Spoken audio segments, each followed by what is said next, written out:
আসসালামু আলাইকুম ওয়া রাহমাতুল্লাহি ওয়া বারাকাতুহু। প্রিয় দেশবাসী, আপনারা জানেন যে আগামী ৩রা মে শনিবার সকাল ৯টায় ঢাকার ঐতিহাসিক সোহরাওয়ার্দী উদ্যানে হেফাজতে ইসলাম বাংলাদেশের আহ্বানে মহাসমাবেশ অনুষ্ঠিত হবে।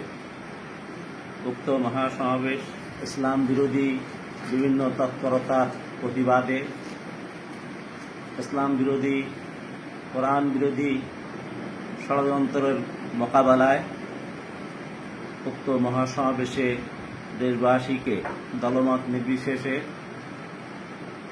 উপস্থিত হওয়ার জন্য আহ্বান জানানো যাচ্ছে। আশা করি আপনারা উক্ত মহাসমাবেশে উপস্থিত হয়ে ইমানি দায়িত্ব পালন করবেন। আল্লাহ তাআলা আমাদের তৌফিক দিন। আমিন।